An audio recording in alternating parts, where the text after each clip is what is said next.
ಪರಮಗುರುರಭೀಷ್ಟ ವಾಪ್ತಿದ ಸಜ್ಜನಾನಾಂ ನಿಖಿಲ ಗುಣಗಣಾರ್ನೋ ನಿತ್ಯ ನಿರ್ಮುಕ್ತ ದೋಷಃ ಸರಸಿಜ ನಯನೋಸೌ ಶ್ರೀಪತಿರ್ಮಾನದೋ ನಃ ಜೈತ್ಯಜೋ ಅಖಂಡ ಗುಣೋರುಮಂಡಲಃ ಸದೋದಿತೋ ಜ್ಞಾನಮರೀಚಿಮಾಲಿ ಸ್ವಭಕ್ತಹಾರ್ದೋಚ್ಯತಮೋ ನಿಹಂತ ವ್ಯಾಸಾವತಾರೋ ಹರಿರಾತ್ಮ ಭಾಸ್ಕರಃ ಜೈತ್ಯಜೋ ಅಕ್ಷೀಣ ಸುಖಾತ್ಮಬಿಂಬಸ್ವೈಶ್ವರ್ಯ ಕಾಂತಿ ಪ್ರತತ ಸದೋದಿತಃ ಸ್ವಭಕ್ತ ಸಂತಾಪ ದುರಿಷ್ಟ ಹಂತ ರಾಮಾವತಾರೋ ಹರಿರೀಶ ಚಂದ್ರಮಃ ಜೈತ್ಯ ಸಂಖ್ಯೋರು ಬಲಾಂಬಪೂರೋ ಗುಣೋಚ್ಚರತ್ನಾಕರ ಆತ್ಮವೈಭವ ಸದಾ ಸದಾತ್ಮಜ್ಞ ನದೀಭಿರಾಪ್ಯಃ ಕೃಷ್ಣಾವತಾರೋ ಹರಿರೇಕ ಸಾಗರಃ ಯದಿತಂ ತವ ಭಕ್ತಾನಾಂ ಅಸ್ಮಾಕಂ ನೃಹರೆ ಹರೆ ತದಾಶು ಕಾರ್ಯಂ ಕಾರ್ಯಜ್ಞ ಪ್ರಳಯರ್ಕಾಯಿತ ಪ್ರಭಾ ಹರಿಕಥಾಮೃತಸಾರ ಗುರುಗಳ ಕರುಣದಿಂದ ಪಣಿತು ಪೇಳುವೆ ಪರಮ ಭಗವದ್ಭಕ್ತರಿದನಾದರದಿ ಕೇಳುವುದು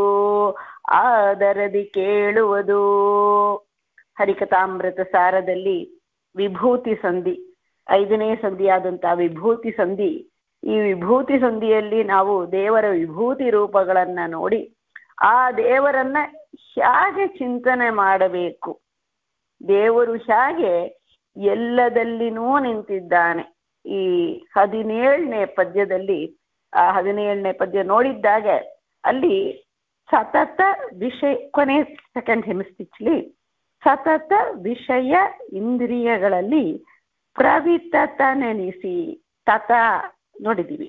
ತತ ಅಂದ್ರ ವ್ಯಾಪ್ತನಾಗಿ ಇದ್ದಾನೆ, ವಿತತ ಅಂದ್ರ ವ್ಯಾಪ್ತನಾಗಿ ಇರೋದು ಮಾತ್ರ ಅಲ್ಲ, ವಿಲಕ್ಷಣವಾಗಿ ವಿಭಿನ್ನವಾಗಿ ಅವನು ಇದ್ದಾನೆ, ವಿಶೇಷವಾಗಿ ಇದ್ದಾನೆ. ವಿತತ ಅದು ಮಾತ್ರ ಅಲ್ಲ, ಪ್ರಕೃಷ್ಟವಾಗಿ ಅಲ್ಲಿ ಅಲ್ಲಿ ನಿಂತು ಆಯಾ ವಸ್ತುಗಳಲ್ಲಿ ಆಯಾ ಶಕ್ತಿಯನ್ನ ಆಯಾ ಕಾಲದಲ್ಲಿ ಅದು ನಮಗೆ ಅನ್ವಯ ಆಗುವಾಗ ನಮ್ಮ ಕರ್ಮಕ್ಕೆ ಅನುಗುಣವಾಗಿ ಅವನು ಮಾಡಿಸ್ತಾ ಇದ್ದಾನೆ ಅಂತ. ವಿಷಯದಲ್ಲಿ ಇಂದ್ರಿಯಗಳಲ್ಲಿ ಪ್ರವಿತತ ನೆನೆಸಿ ಅಂತ ಹೇಳಿದ್ದಾರೆ. ವಿಷಯ ಇಂದ್ರಿಯಗಳಲ್ಲಿ ಮಾತ್ರ ಅಲ್ಲ, ವಿಷಯ ಅಂದ್ರೆ ಪದಾರ್ಥ ನೋಡ್ತೀವಿ, ಕಣ್ಣು ಇದೆ, ಕಣ್ಣು ಮುಂದೆ ಒಂದು ಪದಾರ್ಥ ಇದೆ ನೋಡ್ತೀವಿ, ಆ ಪದಾರ್ಥವನ್ನ ವಿಷಯ ಅಂತ ಕರೀತಾರೆ. ಕಣ್ಣು ಇಂದ್ರಿಯ, ಹೀಗೇನೆ ಒಂದೊಂದು ಇಂದ್ರಿಯಕ್ಕೇನು ಅದರದರ ವಿಷಯಗಳು ಇದೆ. ಇದು 3ನೇ ಸಂಧಿಯಲ್ಲಿ ನೋಡಿದ್ದೀವಿ. ಶಬ್ದ, ಸ್ಪರ್ಶ, ರೂಪ, ರಸ, ಗಂಧ, ಇದು ಒಂದೊಂದು ಕರೆಸ್ಪಾಂಡಿಂಗ್ ಇಂದ್ರಿಯಕ್ಕೆ ವಿಷಯಗಳಾಗಿ ಇದೆ. ಸೊ ಈ ವಿಷಯಗಳಲ್ಲಿ ಇಂದ್ರಿಯಗಳಲ್ಲಿ ಇರುವುದು ಮಾತ್ರ ಅಲ್ಲ, ಆ ವಿಷಯ ಇಂದ್ರಿಯ ಸೇರುವಿಕೆ, ಮೇಳನ ಅಂತ ಹೇಳ್ತೀವಿ, ಕಲಿಯೋದು, ಅದು ಎರಡೂ ಒಟ್ಟಿಗೆ ಬರಬೇಕು, ಆ ಕಲಿಯಬೇಕು. ಅದು ಒಂದು ಜಾಯಿಂಟ್ ಏನಾಗತ್ತೆ, ಅದರಿಂದ ನಮಗೆ ಆನಂದ ಬರುತ್ತೆ. ಆ ಚೇತನ ವಸ್ತುಗಳಿಗೆ, ಆ ಒಂದು ಲಿವಿಂಗ್ ಬೀಯಿಂಗ್ಸ್ ಯಾವುದೇ ತಕೊಂಡ್ರೂ ಒಂದು ಆನಂದ ಬರುತ್ತೆ. ಆ ಆನಂದದಲ್ಲಿ ಅವನೇ ಇಲ್ಲ, ಆನಂದದಲ್ಲಿ ಮಾತ್ರ ಇಲ್ಲ, ಆನಂದದಲ್ಲಿ ಆಮೇಲೆ ಆನಂದದಲ್ಲಿ ಅದು ಅನುಭವಿಸುವಾಗ ಒಂದು ವಿಷಯ, ಒಂದು ಇಂದ್ರಿಯ, ಕಣ್ಣಿನಿಂದ ನೋಡ್ತಾ ಇದ್ದೀವಿ, ಒಳ್ಳೆ ಪದಾರ್ಥ, ನಮ್ಗೆ ಇಷ್ಟ ಆದ ಪದಾರ್ಥ ಬಂದಾಗ ಸಂತೋಷ ಆಗೋದು ಮಾತ್ರ ಅಲ್ಲ, ಮಾತುಗಳು, ಶಬ್ದಗಳು, ಪಶು ಪಕ್ಷಿಗಳಿಗೇನು ಶಬ್ದ ಧ್ವನಿ ಅದು ಬರುತ್ತೆ, ಮಾತುಗಳು. ಸೊ ಇದು ಆ ಮಾತುಗಳಲ್ಲಿ ಅಂದ್ರೆ ಟೋಟಲಿ ವಿಷಯ ಇಂದ್ರಿಯ ಅಂತ ಅಲ್ಲಿ ಹೇಳುವ ಮೂಲಕವಾಗ ಸತತವಾಗಿ ಆಲ್ ದ ಟೈಮ್ 24/7 ಸತತ ವಿಷಯ ಇಂದ್ರಿಯಗಳಲ್ಲಿ ನಿದ್ದೆ ಮಾಡುವಾಗ ಅಂದ್ರೆ ಎಲ್ಲ ಕಡೆನೂ ಈ ಕಾರ್ಯಗಳು ಆಗ್ತಾನೇ ಇರುತ್ತೆ. ನಮ್ಮಲ್ಲಿ ಸುಪ್ತವಾಗಿ ನಾವು ಮಲ್ಕೊಂಡಿರೋವಾಗ ಇನ್ನೊಂದು ಕಡೆ ಆಗತ್ತೆ, ಇನ್ನೊಬ್ಬರಲ್ಲಿ ಆಗತ್ತೆ, ಇನ್ನೊಂದು ಪ್ರದೇಶದಲ್ಲಿ ಆಗುತ್ತೆ. ಸೊ ಸತತವಾಗಿ ದೇವರು ಈ ಕಾರ್ಯಗಳನ್ನ ಮಾಡಿಸ್ತಾನೆ. ನಿದ್ರೆಯಲ್ಲಿ ಆನಂದವಾಗಿ ನಿದ್ರೆ, ಕನಸು ಬಂದಾಗ ಭಯ ಏನು ಅವ್ರ ಸುಖ ಕಂಟಿನ್ಯೂಸ್ಲಿ ನಮ್ಮ ಎಕ್ಸ್ಪೀರಿಯನ್ಸ್ ಆಗ್ತಾನೆ ಇರುತ್ತೆ. ಸೊ ಹೀಗೆ ವಿಷಯ ಇಂದ್ರಿಯಗಳಲ್ಲಿ ಪ್ರವಿತತ ನೆನೆಸಿ ಅಂತ ಹೇಳುವ ಮೂಲಕವಾಗಿ ಎಲ್ಲ ದ ಹೋಲ್ 9 yards ಅಂತ ಹೇಳ್ತೀವಲ್ಲ, ಹಾಗೆ ಎಲ್ಲದಲ್ಲಿನೂ ಭಗವಂತ ಇದ್ದಾನೆ. ಸೊ ಎಲ್ಲದಲ್ಲಿನೂ ಇದ್ದಾನೆ, ಆ ಕಾಲದಲ್ಲಿ ಬರುವಂತ ಮಾತುಗಳಲ್ಲಿನೂ ಇದ್ದಾನೆ. ಸೊ ಅವನು ಹೇಗಿದ್ದಾನೆ, ಬೇರೆ ಬೇರೆ ವಿಭೂತಿ ರೂಪದಿಂದ ಒಂದೊಂದು ಪದಾರ್ಥದಲ್ಲಿ ಒಂದೊಂದು ನೋಡಿದ್ದೀವಿಲ್ಲ, ಫಸ್ಟ್ 10 ಪದ್ಯಗಳಲ್ಲಿ ನೋಡಿದ್ವಿ, ಒಂದೊಂದರಲ್ಲಿ ಒಂದೊಂದು ರೂಪ, ನಾನಾ ಚಿತ್ರ ವಿಚಿತ್ರವಾದ ರೂಪದಿಂದ ಅವನು ಆ ಕಾರ್ಯಗಳನ್ನ ಮಾಡಿಸ್ತಾನೆ. ಯಾರು ನೋಡ್ತಾರ? ಲಕ್ಷ್ಮಿ ನೋಡ್ತಾಳೆ. ಲಕ್ಷ್ಮಿಗೆ ಅದರಿಂದ ಆನಂದ ಬರುತ್ತೆ. ಲಕ್ಷ್ಮಿ, ಜ್ಞಾನಿಗಳು, ಬ್ರಹ್ಮವಾಯುಗಳು, ದೇವತೆಗಳು, ಇವ್ರಿಗೆಲ್ಲ ಅನಿಮಿಷರಿಗೆ ಆತ್ಮ ಪ್ರದರ್ಶನ ಅಂತ ನೋಡಿದ್ವಿ, ಇವ್ರಿಗೆ ಆಗ್ತಾ ಇರುತ್ತೆ. ಸೊ ಇದನ್ನ ವಿಭೂತಿ ರೂಪದಿಂದ ಭಗವಂತ ಆ ಒಂದು ಈ ಕೆಲಸಗಳನ್ನ ಮಾಡ್ತಾನೆ. ಹೇಗೆ ಮಾಡ್ತಾನೆ? ಈ ವಿಷಯ ಇಂದ್ರಿಯಗಳಿಂದ ಆನಂದ ಬರುತ್ತಲ್ಲ, ಊಟ ಮಾಡಿದಾಗೆ ನಮ್ಗೆ ಇಷ್ಟವಾದಂತಹ ಪದಾರ್ಥ ಇಷ್ಟರಿಂದ ನಮಗೆ ಪ್ರಿಯವರಾದವರ ಜೊತೆಯಲ್ಲಿ ಕೂತು ಮಾತಾಡೋದು, ಊಟ ಮಾಡೋದು, ಆವಾಗ ಬರುವಂತ ಆನಂದ. ಆ ಆನಂದ ಆಗಬೇಕು ಅಂದ್ರೆ ಭಗವಂತ 2 ಕಡೆನೂ ಇದ್ದು ತನ್ನ ರೂಪದಿಂದ ತಾನು ವಿಹಾರ ಮಾಡ್ತಾನೆ. ಅವನು ಆನಂದ ಪೂರ್ಣ, ಅವನಿಗೆ ಆನಂದ ಬೇಕಾಗಿಲ್ಲ, ಆನಂದದ ಅಭಿವ್ಯಕ್ತಿ. ನಮ್ಗೆ ಬೇಕಾದ ಒಂದು ಮ್ಯೂಸಿಕ್ ಕೇಳಿದಾಗಲೂ ಏನೋ ಒಂದು ಕುಣಿತೀವಿ. ಯಾಕೆ ಕುಣಿತೀವಿ? ಕುಣಿಯೋ ಮೂಲಕವಾಗಿ ಆನಂದ ಬರೋದಿಲ್ಲ. ಆನಂದ ಇದ್ದಾಗೆ ಎಕ್ಸ್ಪ್ರೆಷನ್ ಆಫ್ ಜಾಯ್ ಅಂತ ಹೇಳ್ತೀವಿ. ಚಪ್ಪಾಳೆ ತಟ್ತೀವಿ, ಕುಣಿತೀವಿ, ಹೊಗಳ್ತೀವಿ, ಏನೇನೋ ಮಾತಾಡ್ತೀವಿ, ಎಲ್ಲವೂ ಬರೋದು ಆನಂದದಿಂದ. ದೇವರು ಹಾಗೆ ಮಾಡ್ತಾನೋ. ಆ ರೂಪವನ್ನ ಯಜ್ಞ ಅಂತನೂ ಕರೀತಾರೆ. ಯಜ್ಞ ಎಂಬ ರೂಪದಿಂದ ಅವನು ಅದನ್ನ ಆನಂದವನ್ನ ಅವನು ಉಣ್ಣುವ ರೂಪ. ಯಜ್ಞ ನಾವು ನಮ್ಮ ಮಠದಲ್ಲಿ ಹೋಗಿ, ಯಾರು ಹೊರಗೆ ಹೋಗಿ ಆ ದೇವಸ್ಥಾನಗಳಲ್ಲಿ ಹೋದ ಯಜ್ಞ ಏನು ಯಜ್ಞ ಯಜ್ಞ ಅಂದ್ರೆ ಏನು ಮಾಡ್ತಾರ? ಅಗ್ನಿಕುಂಡ ಇರತ್ತ, ಅಗ್ನಿಕುಂಡದಲ್ಲಿ ಸಮಿತಿಗಳು ಹಾಕಿರ್ತಾರೆ, ಕಟ್ಟಿಗೆಗಳನ್ನು ಹಾಕಿರ್ತಾರೆ. ಆ ಕಟ್ಟಿಗೆಯಲ್ಲಿ ಆಹುತಿ ಹಾಕ್ತಾರೆ. ಆಕ್ಚುಲಿ ನಮ್ ದೇವಸ್ಥಾನಕ್ಕೆ, ನಮ್ಮ ಮಠಕ್ಕೆ ಹೋಗಿ ನೋಡಿದ್ರೆ ಅರಣ್ಯಮತನ ಅಂತ ಮಾಡ್ತಾರೆ. ಅರಣ್ಯಮತನ ಮಾಡಿ ಅಲ್ಲಿ ಫಸ್ಟ್ ಏನ್ ಬರುತ್ತೆ? ಮಾಡ್ತಾ ಇರೋವಾಗ ಹೊಗೆ ಬರುತ್ತೆ. ಹೊಗೆ ಬಂದಾಗೆ, ಹೊಗೆ ಬರುವಾಗ ಆ ಒಂದು ಚಿಕ್ಕ ಕುಡಿಲು ತರ ಒಂದು ಬೆಂಕಿ ಕಾಣಿಸದೆ ಇರುತ್ತೆ. ಅದಕ್ಕೆ ಅಚ್ಚಿ ಅಂತ ಕರೀತಾರೆ. ಅದು ಬರುವಾಗ ಅದೇ ಸಮಯದಲ್ಲಿ ಆ ಕಟ್ಟಿಗೆಗಳನ್ನ, ಸಮಿತಿಗಳನ್ನ ಹಾಕ್ತಾರೆ. ಆಮೇಲೆ ಆಹುತಿಗಳನ್ನ ಹಾಕ್ತಾರೆ. ಏನಾಗತ್ತಲ್ಲಿ? ಜ್ವಾಲದಿಂದ ಅಗ್ನಿ, ಸಪ್ತಜಿಹ್ವ ಅಂತ ನೋಡಿದ್ದೀವಲ್ಲ, 7 ನಾಲಿಗೆಗಳು ಅದರಿಂದ ಆ ಹವಿಸ್ಸನ್ನ ಉಣ್ಣತ್ತೆ. ಏನಾಯ್ತು? ಅಗ್ನಿ ಹವಿಸ್ಸನ್ನ ಭೋಜನ ಮಾಡತ್ತೆ, ತಕ್ಕೊಳತ್ತೆ. ಹಾಗೇನೆ ಅದನ್ನೇ ಹೋಮ ಅಂತೀವಿ, ಅದನ್ನೇ ಯಜ್ಞ ಅಂತೀವಿ ಅಲ್ವಾ? ಯಜ್ಞ ಮಾಡ್ತೀವಿ ಅಂದ್ರೆ ಇದೇ ಇರುತ್ತೆ ಮುಖ್ಯವಾಗಿ. ಸೊ ಅದು ಅಲ್ಲಿ ಏನಾಗತ್ತೆ? ಬರೀ ಅಗ್ನಿ ಹವಿಸ್ಸ ಇಲ್ಲ. ಅಗ್ನಿಯಲ್ಲಿ ಅಗ್ನಿ ಅಂತರ್ಗತನಾಗಿ ವಾಯುದೇವರಿದ್ದಾರೆ. ಅಂದ್ರೆ ಕಾಣುವಂತ ಅಗ್ನಿ ಜಡ. ಆ ಜಡವಾದ ಅಗ್ನಿಯಲ್ಲಿ ಅಗ್ನಿದೇವ ನಿಂತಿದ್ದಾನೆ. ಅದು ನಮಗೆ ಕಾಣೋದಿಲ್ಲ. ಅಗ್ನಿದೇವನಲ್ಲಿ ಎಲ್ಲ ದೇವತೆಗಳು ನಿಂತಿರ್ತಾರೆ. ಮುಖ್ಯವಾಗಿ ಕೊನೆಯಲ್ಲಿ ವಾಯುದೇವರು ಅವರ ಒಳಗೆ ಆ ಅಗ್ನಿ ಅಂತರ್ಗತ ಪರಶುರಾಮ, ಲಕ್ಷ್ಮೀ ಸಹಿತವಾಗಿ ಪರಶುರಾಮ ದೇವರು ನಿಂತಿದ್ದಾರೆ. ಅವರು ಸ್ವೀಕಾರ ಮಾಡ್ತಾರೆ. ಇಲ್ಲಿ ಆಹುತಿಯಲ್ಲಿ ಆ ತುಪ್ಪ ಹಾಕ್ತೀವಿ, ಆಹುತಿ ಒಂದೊಂದಕ್ಕೆ ಒಂದೊಂದಿರುತ್ತೆ. ಅದು ಆಹುತಿಯಲ್ಲಿ ಅಲ್ಲಿನೋ ಭಗವಂತನ, ಹವಿಸ್ಸಲ್ಲಿನೋ ಭಗವಂತನ ರೂಪಗಳು ಇರುತ್ತೆ. ಸೊ ಆ ರೂಪ, ಸೊ ಅಗ್ನಿನಾರಾಯಣ ಹವಿಸ್ಸನ್ನ ಸ್ವೀಕಾರ ಮಾಡಿದ. ಹವಿಸ್ಸಲ್ಲಿ ಇರುವಂತ ಅವನಿಗೆ ಯಾಕೆ ಬೇಕು? ಅದು ತನ್ನದೇ ಆದಂತ ರೂಪವನ್ನ ಸ್ವೀಕಾರ ಮಾಡಿದ. ಇದನ್ನ ಯಜ್ಞ ಅಂತ ಹೇಳ್ತೀವಿ. ಇಲ್ಲಿ ಏನ್ ಹೇಳ್ತಾ ಇದ್ದಾರಂದ್ರೆ ಇದು ಬಾಹ್ಯ ಯಜ್ಞ ಆಯ್ತು. ಇಲ್ಲಿ ಹೇಳೋದು ಈ ಪದ್ಯ, ನೆಕ್ಸ್ಟ್ ಪದ್ಯದಲ್ಲಿ ಹೇಳೋದು ಅಧ್ಯಾತ್ಮ ಯಜ್ಞ ಅಂತ. ಯಜ್ಞ ಅಂದ್ರೆ ಆ ಹವಿಸ್ಸನ್ನ ಉಣ್ಣುವ ಆ ಭಗವಂತನ ರೂಪ, ಅಗ್ನಿಯಲ್ಲಿ ನಿಂತು ಹವಿಸ್ಸನ್ನ ಸ್ವೀಕಾರ ಮಾಡುವಂತ ಭಗವಂತನ ಒಂದು ವಿಶೇಷವಾದ ರೂಪಕ್ಕೆ ಯಜ್ಞ ಅಂತ ಕರಿತೀವಿ. ಹಾಗೇನೆ ಅದು ಬಾಹ್ಯ ಯಜ್ಞ. ಹಾಗೇನೆ ಇದು ಗೀತೆಯಲ್ಲಿ 4ನೇ ಅಧ್ಯಾಯದಲ್ಲಿ ಬರುತ್ತಲ್ಲ, ಅನೇಕ ರೂಪವಾದ ಯಜ್ಞಗಳನ್ನು ಹೇಳ್ತಾರೆ. ಅಧ್ಯಾತ್ಮ ಯಜ್ಞವೂ ಹೇಳ್ತಾನಲ್ಲ ಕೃಷ್ಣ. ಇದು ಏನು ಅಧ್ಯಾತ್ಮ ಯಜ್ಞ ಅಂದ್ರೆ ಏನು? ನಮ್ಮ ಒಳಗೆ ನಿರಂತರವಾಗಿ ಆಗ್ತಾ ಇರುತ್ತಂತೆ. ಅಲ್ಲಿನೂ ಅದೇ ಭಗವಂತನ ರೂಪ ಇದೆ. ಯಾವುದು? ಯಜ್ಞ ಎಂಬ ರೂಪ. ಇದು ಜೆನೆರಿಕ್ ನೇಮ್ ತರ. ವಿಶೇಷ ಇನ್ನೂ ಒಂದೊಂದಕ್ಕೆ ಒಂದೊಂದು ಹೆಸರುಗಳಿದ್ರು, ಜೆನೆರಿಕ್ ಬಿಂಬ ಅಂತೀವಲ್ಲ. ಹಾಗೇನೆ ಯಜ್ಞ ಎಂಬ ರೂಪದಿಂದ ಭಗವಂತ ನಿಂತಿದ್ದಾನೆ. ಅದನ್ನ ನಾವು ಈ ಯಜ್ಞಕ್ಕೆ ಮುಹೂರ್ತ ನೋಡ್ಬೇಕಾಗಿಲ್ಲ, ಎಲ್ಲಿನೂ ಹೋಗ್ಬೇಕಾಗಿಲ್ಲ, ಎಲ್ಲಿ ಇದ್ದ ಜಾಗೆಯಲ್ಲೇ ನಾವು ಚಿಂತನೆ ಮಾಡಬಹುದು. ಇದಕ್ಕೆ ಏನು ಫಲ? ಮಹಾಫಲ ಸಿಕ್ಕತ್ತೆ ಅಂತ ಇಲ್ಲಿ ಹೇಳ್ತಾ ಇದ್ದಾರೆ. ಈ ಪದ್ಯ ಹೀಗಿದೆ. 18ನೇ ಪದ್ಯ.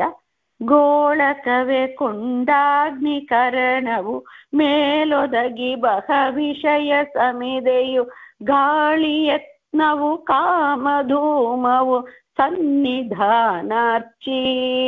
ಮೇಳನವೇ ಪ್ರಜ್ವಾಲೆ ಕಿಡಿಗಳು ತೂಳಿದಾನಂದಗಳು ತತ್ ಕಾಲ ಮಾತುಗಳೆಲ್ಲ ಮಂತ್ರಾತ್ಮ ಅಧ್ಯಾತ್ಮ ಯಜ್ಞವಿದು. ಅಧ್ಯಾತ್ಮ ಯಜ್ಞ ಇದು. ಅಧ್ಯಾತ್ಮ ಅಂದ್ರೆ ಏನು? ಆತ್ಮ ಅಂದ್ರೆ ಅನೇಕ ಮೀನಿಂಗ್ ಇದೆ. ಆತ್ಮ ಶಬ್ದಕ್ಕೆ ಅನೇಕ ಮೀನಿಂಗ್ ಇದ್ದನ್ನು ಇಲ್ಲಿ ಆತ್ಮ ಅಂದ್ರೆ ದೇಹ ಅಂತ ತಗೊಳ್ಳೋದು. ಈ ದೇಹದಲ್ಲಿ ಅಧಿಕೃತ್ಯನಾಗಿ ಅಧಿಕೃತ ಅಂದ್ರೆ ಶ್ರೇಷ್ಠನಾಗಿ ಇದ್ದು ಮಾಡುವನು ಯಾರು? ಅಧಿಕೃತ್ಯ ಆತ್ಮ ಸ್ವಾಮಿ ಯಾರು? ಅಂತರ್ಯಾಮಿ. ಸೊ ಯಜ್ಞ ಅಂದ್ರೆ ಏನು? ಯಜ್ಞ ಅಂದ್ರೆ ಪೂಜೆ. ಯಜ್ಞ ಎಂಬ ಶಬ್ದಕ್ಕೆ ಯಜ ದೇವ ಪೂಜಾ ಸಂಗತಿಕರಣ ದಾನೇಶು ಅಂತ ಅದು ಕೋಶ ಇದರಲ್ಲಿ ವ್ಯಾಕರಣದಲ್ಲಿ ಇರುವಂಥದ್ದು. ಸೊ ಏನರ್ಥ? ಯಜ್ಞ ಅಂದ್ರೆ ಆರಾಧನೆ, ಪೂಜೆ, ಎಲ್ಲರೂ ಒಟ್ಟಿಗೆ ಸೇರಿ ಮಾಡುವ ಪೂಜೆ. ಇದು ಎಲ್ಲದಕ್ಕೇನೋ ಯಜ್ಞ ಅಂತ ಹೇಳಿ. ಇದು ಏನು? ಇದು ಅಂತರ್ಯಾಮಿ, ನಮ್ಮ ಒಳಗೆ ಇರುವಂತ ಅಂತರ್ಯಾಮಿ, ಅವನಿಗೆ ನಾವು ಮಾಡುವ ಪೂಜೆ ಅಷ್ಟೇ ಅರ್ಥ. ಅಧ್ಯಾತ್ಮ ಯಜ್ಞ ಅಂದ್ರೆ ಒಳಗೆ ಆಗುವಂಥದ್ದು. ಸೊ ಯಜ್ಞಕ್ಕೆ ಏನೆಲ್ಲ ಬೇಕು ನಮ್ಗೆ ಗೊತ್ತು. ಯಜ್ಞ ಮಾಡಬೇಕು ಅಂದ್ರೆ ಯಜ್ಞಕ್ಕೆ ಏನು ಬೇಕು? ಅಗ್ನಿ ಬೇಕು, ನಮ್ಗೆ ಗೊತ್ತು. ನಾವು ಮಠದಲ್ಲಿ ನೋಡಿದ್ದೀವಿ, ಅಗ್ನಿ ಬೇಕು. ಆಮೇಲೆ ಅಗ್ನಿಕುಂಡ, ಅಗ್ನಿ ಇರಲಿಕ್ಕೆ ಅಗ್ನಿಕುಂಡ ಬೇಕು. ಆಮೇಲೆ ಅಲ್ಲಿ ಹಾಕುವಂತ ಕಟ್ಟಿಗೆ ಬೇಕು. ಆಮೇಲೆ ಗಾಳಿ ಸ್ವಲ್ಪ ಇರಬೇಕು, ಗಾಳಿ ಇರಬೇಕು. ಆಮೇಲೆ ಏನಾಗುತ್ತೆ? ಹೊಗೆ ಬರುತ್ತೆ, ಹೊಗೆ ಬರಬೇಕು. ಹೊಗೆ ಫಸ್ಟ್ ಬರಬೇಕು. ಆಮೇಲೆ ಹೊಗೆ ಆದಮೇಲೆ, ಹೊಗೆ ಈಸ್ ಅನ್ ಇಂಡಿಕೇಶನ್. ಹೊಗೆ ಆದಮೇಲೆ ತಕ್ಷಣ ಆ ಒಂದು ಒಂದು ಅರ್ಚಿ ಅಂತ ಕರೀತಾರೆ. ಆ ಕಣ್ಣಿಗೆ ಕಾಣದಂತೆ ಇರುವಂತ ಆ ಒಂದು ಬೆಂಕಿ, ಸಣ್ಣವಾಗಿ ಇರುವಂತ ಬೆಂಕಿ ಶುರು ಆಗುತ್ತೆ. ಆಮೇಲೆ ಅದೇ ಜ್ವಾಲ ಚಂದಾಗೆ ಹುರಿಯುತ್ತಾವ, ಇನ್ನೂ ಚೆನ್ನಾಗಿ ಹವಿಸಾಕ್ತಾರೆ. ಆಮೇಲೆ ಕಿಡಿಗಳು ಅಲ್ಲಿಂದ ಕಿಡಿಗಳು ಬರ್ತಾ ಇರುತ್ತೆ. ಸೊ ಇದು ಎಲ್ಲವೂ ಇರಬೇಕು. ಅಗ್ನಿ ಇದು ಎಲ್ಲವೂ ಇರಬೇಕು. ಅಗ್ನಿ ಇದೆಲ್ಲ ಇರಬೇಕು. ಈ ಅಧ್ಯಾತ್ಮ ಯಜ್ಞದಲ್ಲಿ ಹೇಗೆ? ಇಲ್ಲಿನೂ ಹಾಗೆ ಇದೆ ಅಂತ. ಇದು ಚಿಂತನಾ ಕ್ರಮ. ಇದು ಅಗ್ನಿ. ಯಾಕೆ ಇದನ್ನ ಅಗ್ನಿಕುಂಡ ಜೊತೆಲಿ ಹೋಲಿಸ್ತಾ ಇದ್ದಾರೆ ಅಂದ್ರೆ ಇಲ್ಲಿ ಹೇಳ್ತಾರೆ, ಗೋಳಕವೇ ಕುಂಡ. ಅಗ್ನಿಕುಂಡ ಏನು? ಅಗ್ನಿ ಹಾಕ್ಲಿಕ್ಕೆ ಕುಂಡ ಬೇಕು. ಇಲ್ಲಿ ಏನು ಕುಂಡ? ಗೋಳಕ ಅಂದ್ರೆ ಏನು? ಸಾಕೆಟ್ ಅಂದ್ರೆ ಏನು? ಕ್ಯಾವಿಟೀಸ್ ಅಂದ್ರೆ ಕಣ್ಣು ಇದೆ ಅಂತ ನೋಡಿ. ಕಣ್ಣು ಎಲ್ಲ ಇದೆ ಅಂದ್ರೆ ಇದನ್ನು ತೋರಿಸ್ತೀವಲ್ಲ, ಕಣ್ಣು, ಮೂಗು, ಕಿವಿ ಅಂತ ನಾವು we can point out. But are they really? ಇಲ್ಲ. ಕಣ್ಣು ಚಂದ ಕಾಣ್ಲಿಕ್ಕೆ ತುಂಬಾ ಸುಂದರವಾದ ಕಿವಿ ಇರುತ್ತೆ, ಆದ್ರೆ ಒಂದು ಕೇಳಲ್ಲ ಅದಕ್ಕೆ. ಅಂದ್ರೆ ಕಿವಿ ಇಲ್ಲವೋ ಇಲ್ಲವಾ?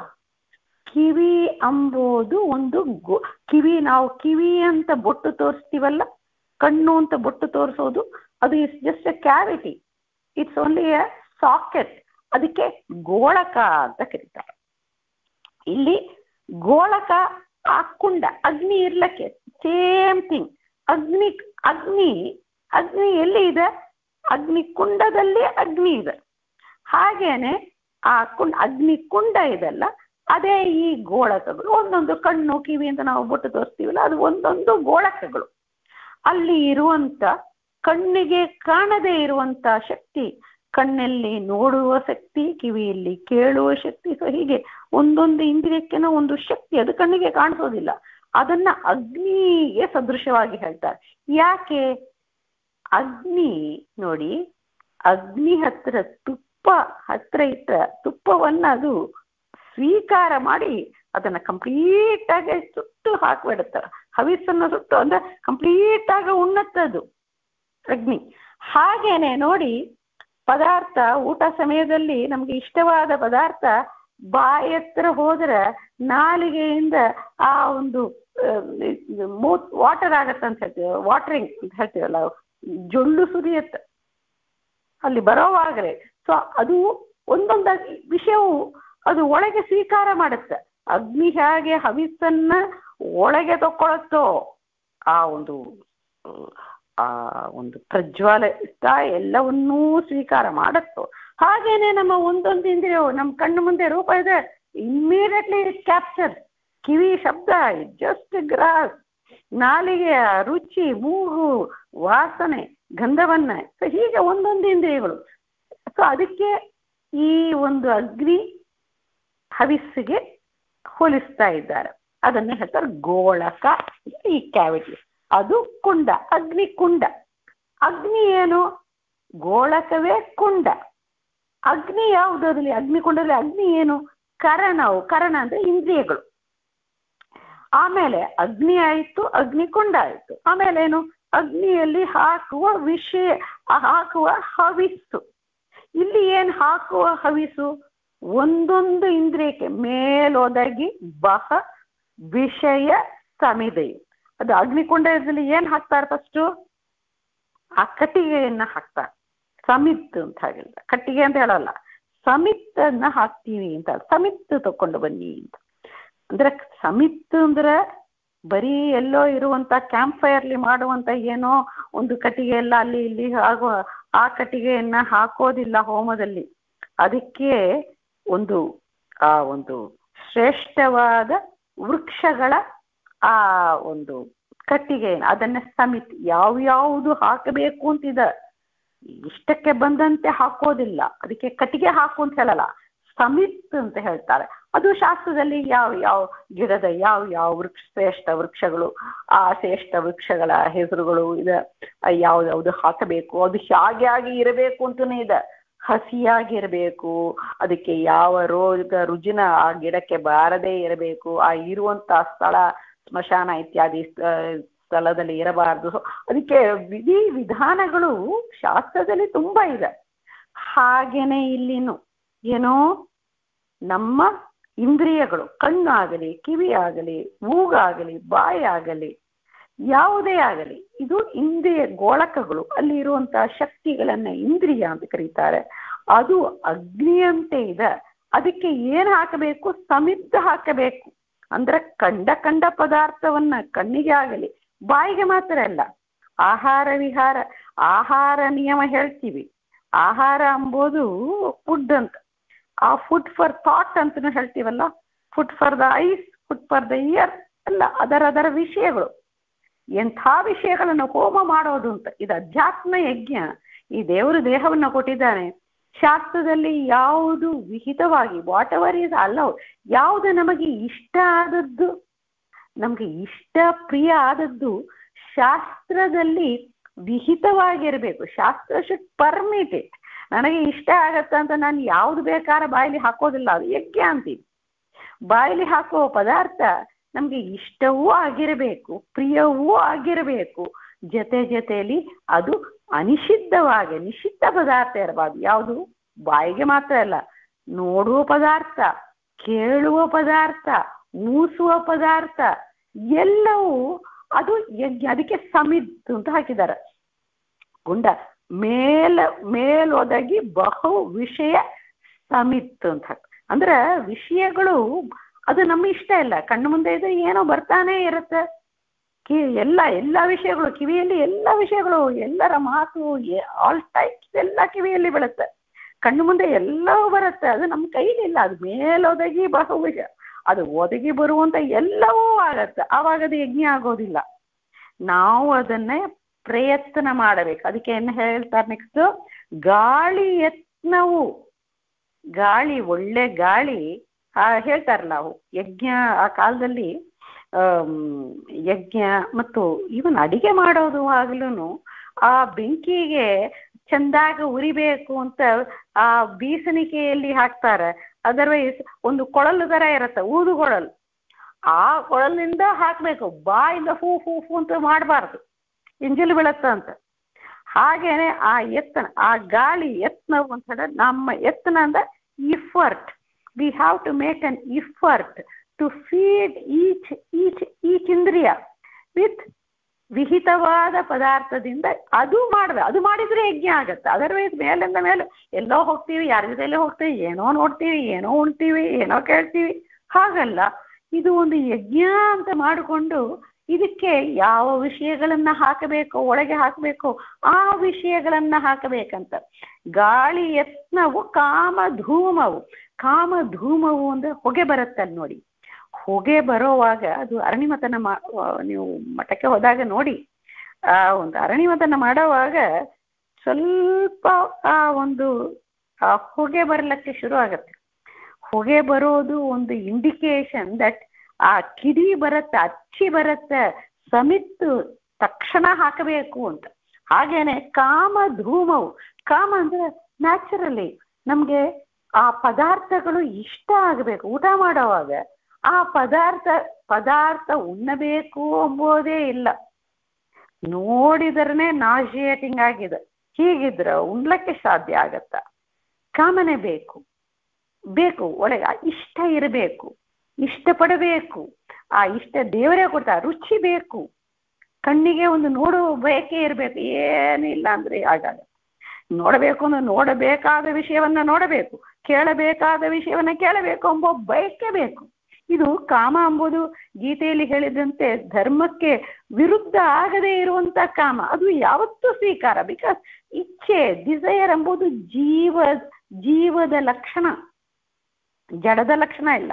ಇಚ್ಛೆ, ಒಳ್ಳೆ ಇಚ್ಛೆ ಇರಬೇಕು. ಕಾಮಧೂಮವು ಸನ್ನಿಧಾನ ಅರ್ಚಿ ಅಂದ್ರೆ ಆ ಕಿಡಿ ಬರುತ್ತೆ, ಆ ಕಿಡಿಯಿಂದ ಆ ಬೆಂಕಿ ಕಾಣಿಸದೇ ಇರುವಂತ ರೀತಿಯಲ್ಲಿ ಆ ಅರ್ಚಿ ಮೆಲ್ಲಕ್ಕೆ ಬರೋವಾಗ ಅದು ಜೊತೆಯಲ್ಲಿ ಸನ್ನಿಧಾನ, ಅದು ಒಟ್ಟು ಸೇರಿಸಬೇಕು. ಸನ್ನಿಧಾನ ಅರ್ಚಿ. ಸೊ ಮೇಳನ ಅದು ಸೇರಬೇಕು. ಏನು ಸೇರಬೇಕು? ಈ ಇಂದ್ರಿಯಗಳು, ಆ ವಿಷಯಗಳು, ಅದು ಮೇಳನ ಚಂದಾಗೆ ಸೇರಿದಾಗೆ ಬರುವಂಥದ್ದು ಏನು? ಪ್ರಜ್ವಾಲೆ. ಆ ಉಣ್ಣುತ್ತಾ ಇನ್ನು ತಗೋಬೇಕು, ಇನ್ನು ದೇವರ ಲಕ್ಷಣ. ತಿಮ್ಮಪ್ಪನ ನೋಡೋದು, ಇವಾಗ ಪರ್ಯಾಯದಲ್ಲಿ ಕೃಷ್ಣನ ನೋಡೋದು, ಆ ವೈಭವ ನೋಡೋದು, ಇನ್ನು ನೋಡಬೇಕು ಅಂತ ಹೇಗಿರುತ್ತೆ ಹಾಗೆ ಪ್ರಜ್ವಲನೆ, ಮೇಳನವೇ ಪ್ರಜ್ವಾಲೆ. ಕಿಡಿಗಳು, ಅಲ್ಲಿಂದ ಉಕ್ಕಿ ಬರುವಂತ ಆನಂದದ ಆ ಕಿಡಿಗಳು, ಅದು ಏನ್ ಹೇಳ್ತಾರೆ? ಕಿಡಿಗಳು ತೂಳಿದ ಆನಂದ ಉಕ್ಕಿ ಬರುತ್ತೆ ನೋಡಿ, ಅದು ಆನಂದ. ಅದು ಕಿಡಿಗಳು ತೂಳಿದ ಆನಂದಗಳು. ಆವಾಗ ಆ ಆನಂದದಿಂದ ಬರುವಂತ ಶಬ್ದಗಳು, ಬಾಯಿಂದ ಬರುವಂತ ಧ್ವನಿ, ಶಬ್ದ, ಮಾತು, ಆ ಕಾಲದಲ್ಲಿ ಬರುವಂಥದ್ದು ಅದೇ ಮಂತ್ರವೂ ಆಗತ್ತ. ಮಾತೇ ಮಂತ್ರ ಆಗತ್ತ ಆ ದೇವರ ಚಿಂತನೆಯಿಂದ ಮಾಡಿದಾಗ. ಅದಕ್ಕೆ ಹೇಳ್ತಾರ ಕಿಡಿಗಳು ತೂಳಿದ ಆನಂದಗಳು, ತತ್ತತ್ಕಾಲ ಮಾತುಗಳೆಲ್ಲ ಮಂತ್ರ. ಇದು ಏನಾಗತ್ತ? ಅಧ್ಯಾತ್ಮ ಯಜ್ಞವಿದು. ಸೊ ಹೀಗೆ ನಮ್ಮಲ್ಲಿ ಕಂಟಿನ್ಯೂಸ್ ಆಗಿ ಆಗ್ತಾ ಇರತ್ತೆ. ನಾವು ಕಣ್ಣಿನಿಂದ ನೋಡುವಾಗ ಆಗುವಂತ ಆನಂದ, ಕೇಳುವಾಗ ಆನಂದ, ಅಂದ್ರೆ ಶಾಸ್ತ್ರಕ್ಕೆ ವಿರುದ್ಧ ಇಲ್ಲದೆ ಇರುವಂತ ಆ ಒಂದು ಆನಂದವನ್ನ ಹೇಳ್ತಾರೆ. ಯಾಕಂದ್ರೆ ಅದಕ್ಕೆ ಸಮಿತ್ತು ಅಂತ ಬಳಸಿದ್ದಾರಲ್ಲ. ಸಮಿತ್ತು ಅಂದ್ರೆ ಏನೇನೋ ಕಟ್ಟಿಗೆ ಹಾಕೋದಲ್ಲ, ಯಜ್ಞಕ್ಕೆ ಹಾಕಬೇಕಾದ ಆ ಒಂದು ಕಟ್ಟಿಗೆಗಳನ್ನ ಅದನ್ನ ನಾವು ಹಾಕಬೇಕು ಅಂತ ಹೇಳ್ತಾರದು. ಸೊ ಹೀಗೆ ನಾವು ಈ ಕಟ್ಟಿಗೆಗಳು ಹೇಳ್ತಾರ. ಅಶ್ವತ್ಥ, ಜಂಬು, ಅತ್ತಿ, ಫಲಾಶ, ಮಾವು, ಎಲ್ಲವನ್ನೂ ಇದು ಯಜ್ಞ ವೃಕ್ಷಗಳು ಅಂತ. ಈ ಶ್ರೇಷ್ಠವಾದದ್ದನ್ನ ಹಾಕಬೇಕು. ಹಾಗೇನೆ ಇಲ್ಲಿನೂ ಯಜ್ಞದಲ್ಲಿ ಆ ಒಂದು ವಿಹಿತವಾದಂತ, ನಿಷಿದ್ಧ ಇಲ್ಲದೆ ಇರುವಂತಹ ವಿಷಯಗಳನ್ನ ಹಾಕಿದರೆ ಇದು ಅಧ್ಯಾತ್ಮ ಯಜ್ಞ ಆಗತ್ತ. ಅದಕ್ಕೆ ಅಲ್ಲಿ ಹೇಳಿದ್ದಾರೆ, ಸತತ ವಿಷಯೇಂದ್ರಿಯಗಳಲ್ಲಿ ಪ್ರವಿತತ ನೆನೆಸಿ ರಾಜಿಸುವ ಲಕ್ಷ್ಮೀಪತಿಗೆ ಇದೇ ಸರ್ವ ಸಮರ್ಪಣೆ ಅಂದ್ರೆ ನಾವು ಏನೇನು ವಿಷಯಗಳನ್ನ ಅನುಭವಿಸ್ತೀವೋ ಅದು ನನಗೆ ಅಂತ ತಗೊಳ್ಳದೆ, ಒಳಗೆ ಇರುವಂತ ಯಜ್ಞನಾಮಕ ಭಗವಂತ ನಮ್ಮಲ್ಲಿ ಕೂತು ನಮಗೆ ಆನಂದವನ್ನ ಕೊಡುವಂತ ಭಗವಂತ, ಇದು ಯಜ್ಞನಾಮಕನಾದಂತ ಭಗವಂತನಿಗೆ ಅಂಬೋ ಒಂದು ಚಿಂತನೆ ಬಂದ್ರೆ ಅದೇ ಸಮರ್ಪಣೆ ಮಹಾಪೂಜೆ. ಹಿಂದಿನ ಪದ್ಯದಲ್ಲಿ ಇರೋದನ್ನ ಇದು ಫರ್ದರ್ ಎಕ್ಸ್ಪ್ಲೈನ್ ಮಾಡಿ ನಮ್ಮಂಥವರು ಹೇಗೆ ಇದಕ್ಕೆ ಗೀತೆಯಲ್ಲಿ ಕೃಷ್ಣನೂ ಇದನ್ನೇ ಹೇಳಿದಾನೆ. ಏನೋ ಒಟ್ಟು ಅದು ವಿಷಯ ಇಂದ್ರಿಯ ಸೇರೋದು ಮುಖ್ಯ ಅಲ್ಲ, ಅದನ್ನ ಹೇಗೆ ಚಿಂತನೆ ಮಾಡಬೇಕು, ಮಾಡಿದ್ರೆ ಇದು ಒಂದು ಅಧ್ಯಾತ್ಮ ಯಜ್ಞ ಆಗತ್ತೆ, ಶ್ರೇಷ್ಠವಾದಂತ ಯಜ್ಞ ಆಗತ್ತೆ. ಅದು ಮಹಾಪೂಜೆ ಅಂತ ಹೇಳಿ, ಮಹಾಪೂಜೆ ದೊಡ್ಡ ಪೂಜೆ, ಆ ಒಂದು ಭಗವಂತನ ಪೂಜೆ ಆರಾಧನೆ ಅಂದ್ರೆ ಸೇಮ್ ಥಿಂಗ್. ಕೂತ್ಕೊಂಡು ಇದು ಮಾಡ್ತಾ ಇರ್ತೀವ್ರಿ, ದಿನಾಗ್ಲೂ ಹೋಮ ಆಗತ್ತ, ದೇವಸ್ಥಾನದಲ್ಲಿ ಹೋಮ ಆಗತ್ತ, ದೊಡ್ಡ ಇದಾದ ಎಲ್ಲಿನೂ ಹೋಗದೆ ಇಲ್ಲೇ ಕೂತಿದೆ ಮಾಡ್ತೀನಿ ಅಂತ ಹಾಗೆಲ್ಲ. ಮನೆಯಲ್ಲಿನೂ ಮಾಡಲ್ಲ, ಒಂದು ಕಾರ್ಯವೂ ಮಾಡಲ್ಲ, ಹೀಗೆ ನಾನು ಕೂತಿರ್ತೀನ್ರಿ, ಇದೇ ಅಧ್ಯಾತ್ಮ ಯಜ್ಞ ಮಾಡ್ತೀವಿ ಅಂದ್ರೆ ದೇವರು ಒಳಗೆ ಮಾಡುವ ಶಕ್ತಿ ಕೊಟ್ಟ ಅದೇ ಭಗವಂತ ಹೊರಗೇನು ನಮ್ಗೆ ಎಲ್ಲವನ್ನು ಕೊಟ್ಟಿದ್ದಾನೆ, ಸಂಪತ್ತು ಕೊಟ್ಟಿದ್ದಾನೆ, ಕೈಕಾಲುಗಳು ಕೊಟ್ಟಿದ್ದಾನೆ. ಆ ಒಂದು ಸಮಿತ್ತು ಆಗಲಿ, ಆ ಅಗ್ನಿಕುಂಡ ಆಗಲಿ, ಅಲ್ಲಿ ಮಾಡುವ ಮಂತ್ರಗಳಾಗಲಿ, ಇದು ಎಲ್ಲವೂ ನಮಗೆ ಒದಗಿಸಿ ಕೊಟ್ಟಿದ್ದಾಗ ಅದೂ ಮಾಡಬೇಕು. ಅದು ಯಾವಾಗ ಇಲ್ಲವೋ ಇದು ಮಾಡಬೇಕು. ಇದನ್ನ ಯಾವಾಗ ಅದು ಇಲ್ಲವೋ ಇಲ್ಲಿ ಮಾಡೋದು ಅಂತಿಲ್ಲ, ಯಾವಾಗ ಬೇಕಾರ ಮಾಡ್ಬೋದು. ನೀವು ಟ್ರಾವೆಲ್ ಮಾಡೋವಾಗಲೂ ಮಾಡ್ಬೋದು, ಊಟ ಮಾಡೋವಾಗ ಹೇಗ್ರಿ ಸಾಧ್ಯ ಆಗುತ್ತೆ? ಎಲ್ಲರೂ ಊಟ ಮಾಡ್ತಾ ಇದ್ದಾರೆ, ನಾವು ಕೂತ್ಕೊಂಡು ಇದನ್ನ ಚಿಂತನೆ ಮಾಡ್ತಾ ಇದ್ರೆ ಏನ್ ಅನ್ಕೊಳ್ತಾರಂದ್ರೆ ಅಲ್ಲ, ಅದು ಮನಸ್ಸಿನಿಂದ ನಾವು ಮಾಡುವಂಥದ್ದು. ಒಂದು ಇವನ್ 10 ಸೆಕೆಂಡು ಆಗೋದಿಲ್ಲ. ಮನಸ್ಸು ಕ್ಯಾನ್ ಗ್ರಾಸ್, ಮನಸ್ಸು ರನ್ಸ್ ವೆರಿ ಫಾಸ್ಟ್. ಇದು ಒಮ್ಮೆ ಒಂದು ವಾರ, ಒಂದು ನವರಾತ್ರಿಯಿಂದ 9 ದಿವಸ ಇದು ಪ್ರಾಕ್ಟೀಸ್ ಮಾಡಿ ಆಮೇಲೆ it becomes the second nature. ನೀವು ಊಟ ಮಾಡುವಾಗ ದೇವರ ಆ ಒಂದು ಯಜ್ಞ ನೋಡಿದ್ದೀವಿ, ಹೊರಗೆ ಮಠದಲ್ಲಿ ಯಜ್ಞ ನೋಡಿದ್ದೀವಿ, ಇವಾಗ ಊಟ ಮಾಡೋ ಇದು ಒಂದು ಯಜ್ಞ. ಆ ಒಂದು ಯಜ್ಞ ಭಗವಂತನ ನೆನಪು, ಅದು ನಾವು ಎಲ್ಲರ ಜೊತೆಲಿ ಇದ್ರೂ ಒಳಗಿಂದ ಒಳಗೆ ಆ ಕಾಟ್ ಬರುತ್ತೆ. ಇದು ಶ್ರೇಷ್ಠವಾದಂತ ಯಜ್ಞ, ಮಹಾಪೂಜೆ, ಇದು ಸದುಪಾಯ, ಇದೇ ಒಳ್ಳೆಯ ಉಪಾಯ. ಉಳಿದುದೆಲ್ಲ ಸದುಪಾಯ ಆಗೋದಿಲ್ಲ. ಇದು ಒಂದೇ ವೆರಿ ಗುಡ್ ಟೆಕ್ನಿಕ್ ಇದು ಆಗತ್ತ ಅಂತ ಇಲ್ಲಿ ಹೇಳ್ತಾರಂಬಲ್ಲಿ. ಕೃಷ್ಣಾರ್ಪಣ ಮಸ್ತು.